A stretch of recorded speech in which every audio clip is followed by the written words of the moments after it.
Hello, welcome to the Black Ponder. I'm Neil Trotter. Today, we're going to be talking about classic epistemology. And we're going to be doing that via a discourse on David Hume's An Enquiry Concerning Human Understanding. Now, what is epistemology? Well, it's a branch within philosophy focusing on how we're able to understand things. How is it that we know what we know? Or do we really know anything? Are there limits to our knowledge? What we can understand? Are there things that we think that we know that we really don't know? How do we process information into actual knowledge and understanding? This is what epistemology is about. An Enquiry Concerning Human Understanding is a classic philosophical text. If you have general interest in philosophy, this is a must-read pretty much. It's very foundational because a lot of important philosophers build their philosophy off of what David Hume is talking about in this text. Now, there's some philosophers who agree with what he's talking about, and they go off of their own philosophical concepts. Then there's several other people who disagree with what David Hume is talking about in this text, and then they build a philosophy based off of that disagreement. Another reason why this is a good text to read, if you're interested in philosophy, just general philosophy, is because you get to understand the philosophical discussion during the time of the publication of this book, which was around the mid-18th centuries. I think 1748 was the date when this first version was published. Well, sort of, right? Because this text is actually based off of an earlier text that David Hume felt was inadequate, which he wrote several years before. But that's a whole other story on its own. We just want to focus on the theme of this work. So what I have here is the Oxford World Classics edition. No, it's not the Pickwick Classics. I like other publishing companies too. But in the front cover, you can see they put a pool table, right? Or billiard table, if you prefer to call the game that. Why is there a pool table on the front cover? Well, David Hume uses that visual to aid him on the discussion of what he's talking about. Hume says, hey, look, when you hit that ball with the pool stick and it bounces off the pool stick and hits the other ball, you think you know where that ball is going, but you really don't know where that ball actually is going. Sure, we got all these complex mathematics and sciences like physics and geometry and trigonometry that can estimate the trajectory of where those balls are gonna go, but all that really is based off of what we observe, what we've been seeing in the past. We think we know where that ball is going to go because we've hit that ball before, we've seen that ball being hit before, and we've seen it go a certain way. And the consistency of that ball being hit the same way and it going pretty much the same trajectory that it always goes, we form understanding based off of that. Hume argues that's how we form our understanding, and that's where we reach our limit. We only are able to understand things based off of consistencies in what we observe. We know the sun is going to rise in the morning, every morning, because every time the morning comes, we see the sun rising. We think we know these things, like the sun rising, as truths, but they're not really truths. We just think that they're going to happen because they've just been happening over and over again. And we build these complex sciences and mathematics thinking that, oh, okay, because we have all this complex ways of thinking, we know for certain that these things are going to happen. But all that complex science is just based off of consistencies and observations. That's really the basis of our understanding. And David Hume is saying, look, we need to be aware of that and stop thinking that we know things beyond that. We only know anything because we keep observing the same things happening over and over again. Let me read you this quote. Every idea is copied from some preceding impression or sentiment, and where we cannot find any impression, we may be certain that there is no idea. In all single instances of the operation of bodies or minds, there is nothing that produces any impression, nor consequently can suggest any idea of power or necessary connection. But when many uniform instances appear, and the same object is always followed by the same event, We then begin to entertain the notion of cause and connection. We then feel a new sentiment or impression, to wit, a customary connection in the thought or imagination between one object and its usual attendant. And this sentiment is the original of that idea, which we seek for. For as this idea arises from a number of similar instances, and not from any single instance, it must arise from that circumstance, in which the number of instances differ from every individual instance. But this customary connection or transition of the imagination is the only circumstance in which they differ. In every other particular, they are alike. The first instance, which we saw of motion communicated by the shock of two billiard balls, to return to this obvious illustration, is exactly similar to any instance that may at present occur to us, except only that we could not at first infer one event from the other, which we are enabled to do at present, after so long a course of uniform experience.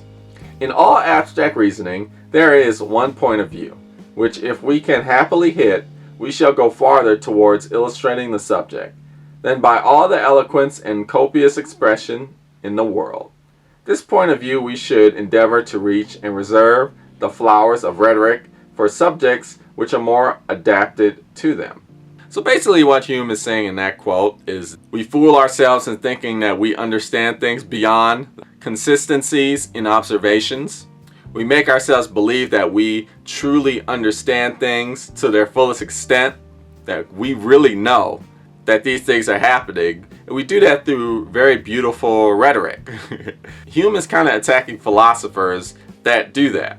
And he's kind of hinting towards philosophical works like Rene Descartes' Meditations on First Philosophies. In that text, Descartes tries to prove the existence of God through philosophy. He says that it is possible to know that God exists because of these fundamental objects that we notice in the universe. I did a video on that text if you want to check it out. But Hume argues, no. Stop doing that, the philosophers. Let's stop trying to philosophize things that are beyond our observation, that we can't have consistent observations about. If we can't have consistent observations about such things, then there's no way that we can possibly understand these things. And you have to acknowledge that. Areas of theology is an example of such a thing where we cannot make consistent observations on. Therefore, we can't truly know mentally, using logic or reason, that these things are matters of fact. Quote number 2.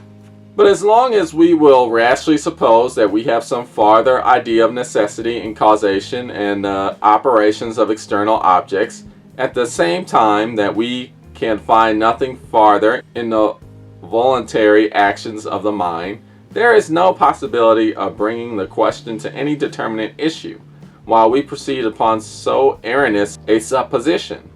The only method of undeceiving us is to mount up higher, to examine the narrow extent of science when applied to material causes, and to convince ourselves that all we know of them is the constant conjunction and inference above mentioned.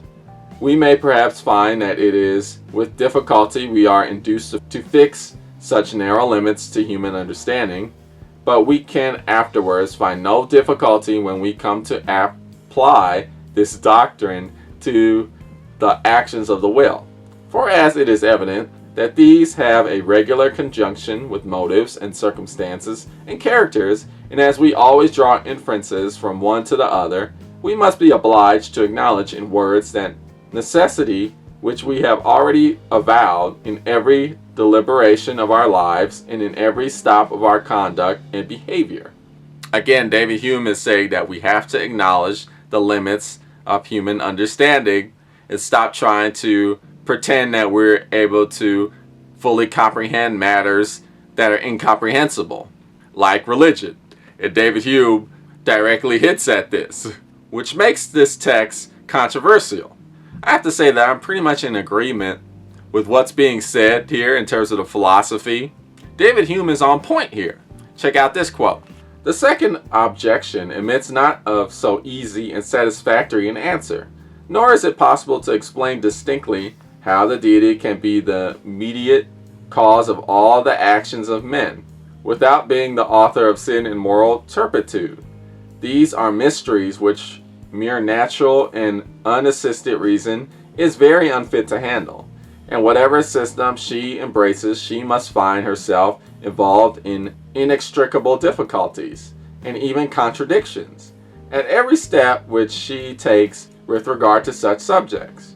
To reconcile the indifference and contingency of human actions with prescience, or to defend our absolute decrees, and yet free the deity from being the author of sin, has been found hitherto to exceed all the power of philosophy. Happy if she be then sensible of her temerity, when she pries into these sublime mysteries, and leaving a scene so full of obscurities and perplexities, return with suitable modesty to her true and proper province, the examination of common life, where she will find difficulties, and now to employ her inquiries without launching into so boundless an ocean of doubt, uncertainty, and contradiction. We gotta understand that certain aspects of religion you cannot philosophize. That's kind of the point of religion, of spirituality. They address issues about life that are beyond rationalization or logic or reason. At least that's my opinion. Since you can't apply that consistency in observation to religious matters, to theology, those areas of life are matters of faith. Those are areas where you have to suspend your trust in reason and trust in conventional human understanding and have faith. That's why in Christianity, faith is such an important part of the belief system. Because even in Christianity, there's acknowledgement that, there's some of these things that are being said that we believe in, they're beyond comprehension. They're just things that you just have to take up with faith. These are things that you can't really know completely, fully, just using your mental capacity, your mind. Those are things that also involve the spirit to truly comprehend. They're spiritual. And that's when you start to get past the realm of philosophy. I think it may serve to confound those dangerous friends or disguised enemies to the Christian religion who have undertaken to defend it by the principles of human reason. Our most holy religion is founded on faith, not on reason, and it is a sure method of exposing it to put it to such a trial as it is by no means fitted to endure. So that upon the whole we may conclude that the Christian religion not only was at first attended with miracles, but even at this day cannot be believed by any reasonable person without one. Mere reason is insufficient to convince us of its veracity, and whoever is moved by faith to assert to it is conscious of a continued miracle in his own person, which subverts all the principles of his understanding, and gives him a determination to believe what is most contrary in custom and experience. And I gotta say, as a Christian, I agree with what's being said here. Now, Hume drops a lot of hints that suggest that he is in fact an atheist, and many of the great Hume scholars say that, David Hume's just trying to be nice. He tried to just be very polite so he doesn't get in trouble, because the church was like the power structure during that time, and if you start attacking the church, they'll do some bad things to you. So he's trying to be nice, but he really is an atheist. From what I read, it most likely sounds like he was, but whether he was or not, I still agree with what he's saying, that Christianity in particular is faith-based, and a lot of it is beyond reason, right? And you kind of have to just delve into the spirit if you believe in that, to fully embrace it.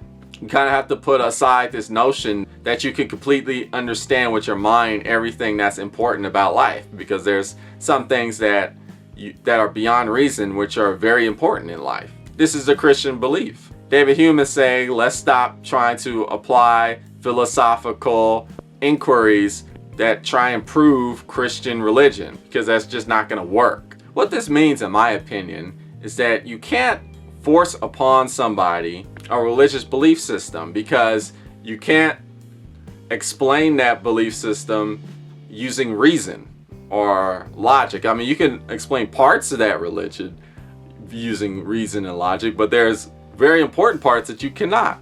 So it's really up to the individual. There's a certain point where the individual has to make a decision for him or herself. Do I have faith and embrace this belief system because my spirit, my soul is speaking to me, or something else is motivating me? It's an individual decision. It's something you can't force upon somebody because it's not based off of reason. Not like matters of science, where in my opinion you actually are able to start creating regulations that force people to do a certain thing, because now you're able to, with reasonable logical certainty, that such things happen. If you think that the appearances of things prove such causes, it is allowable for you to draw an inference concerning the existence of these causes. In such complicated and sublime subjects, everyone should be indulged in the liberty of conjecture and argument. But here you ought to rest. If you come backward in arguing from your inferred causes, conclude that any other fact has existed or will exist in the course of nature, which may serve as a fuller display of particular attributes, I must admonish you that you have departed from the method of reasoning attached to the present subject, and have certainly added something that attributes of the cause beyond what appears to the effect. Otherwise you could never with tolerable sense or property add anything to the effect in order to render it more worthy of the cause. Hume is basically saying, look, if you have your religious belief and the spirit has moved you in a certain way that compels you to believe in this religious belief, that's great. And he even says, look, if you're trying to convince me to believe in that faith, that's cool too, you can do that. But you can't expect to force me to buy into your belief system because of some spiritual compulsion that motivates you, because there's no reasonable foundation or logical explanation for why you believe in what you believe. Man is a being whom we know by experience, whose motives and designs we are acquainted with, and whose projects and inclinations have a certain connection and coherence, according to the laws which nature has established for the government of such a creature. When therefore we find that any work has proceeded from the skill and industry of man, as we are otherwise acquainted with the nature of the animal, we can draw 100 inferences concerning what may be expected from him. And these inferences will be founded in experience and observation. The print of a foot in the sand can only prove, when considered alone, that there was some figure adapted to it, by which it was produced. But the print of a human foot proves likewise, from other experience, that there was probably another foot which also left its impression, though affected by time or other accidents. Here we mount from the effect to the cause, and descending again from the cause, infer alterations in the effect. But this is not a continuation of the same simple chain of reasoning. We comprehend in this case 100 other experiences and observations concerning the usual figure and members of that species of animal, without which this method of argument must be considered as fallacious and sophistical. David Hume hints, look, there's even limits to science. Because, again, we're just basing everything off of consistencies and observation. An example would be Isaac Newton developed all these rules that dictated the motion of planets and stars, bodies in the universe. And for a long time, we assumed that everything moved based off these laws. Then Albert Einstein came into the situation and he said, look, man, it's not all just that. Time and space are one and the same. And he just flipped the whole Newtonian paradigm on his head. And our whole understanding of how everything worked changed. Then later on, all of a sudden, quantum mechanics came in, and that flipped all of what Albert Einstein said on his head. So even science is limited off of our observations and can change in a heartbeat. There are definitely limits to understanding, and we need to be aware of those limits so that we can function rationally and reasonably in society. Let's know the difference of what we can comprehend and what we can't comprehend, and act accordingly. That's what David Hume is saying in this foundational text of epistemology. I encourage you to read it. Well, this is The Black Ponder. I'm Neil Trotter. Tune in next time for more philosophical thought.